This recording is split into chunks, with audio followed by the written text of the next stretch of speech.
You're watching a newly adopted pup named Bonita say good riddance to life in the shelter.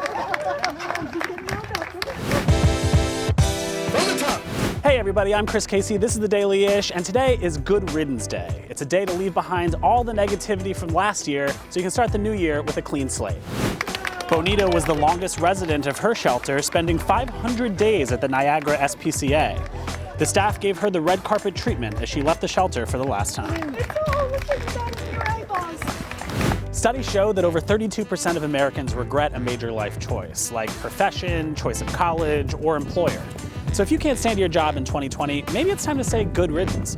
Our next subject did, and the results speak for themselves. I've lived in San Francisco for 30 years, and I'm an artist. But I actually am on my third life. I owned and worked at an independent record store here in the Mission in San Francisco for 14 years. And then I spent almost a decade at Apple working at iTunes. About 5 years ago, I quit my corporate job because I wanted to focus on my own creativity. And here I am doing it full time.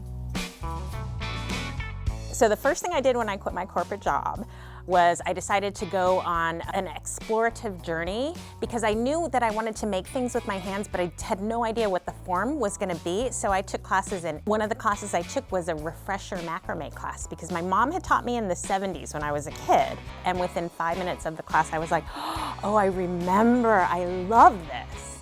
So I loved the process so much and how it felt while I was doing it that I just kept doing it and doing it and doing it.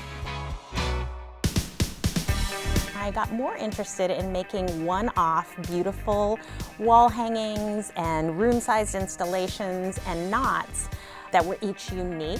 So I decided to move from products to making art. And that was a big leap because I was still kind of thinking, no one can make a living as an artist. I didn't feel like I had earned it.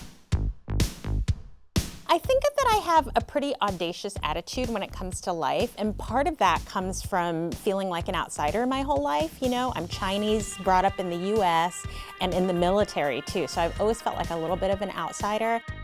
The cool thing I think about being an outsider is that you are not hemmed in by other people's expectations of you, so you get to define yourself. That's the DailyISH for today. Thanks so much for watching. If you like the show, be sure to like and subscribe and hit the bell icon for notifications every time Localish posts a new video. I'm Chris Casey. Remember, live like a local.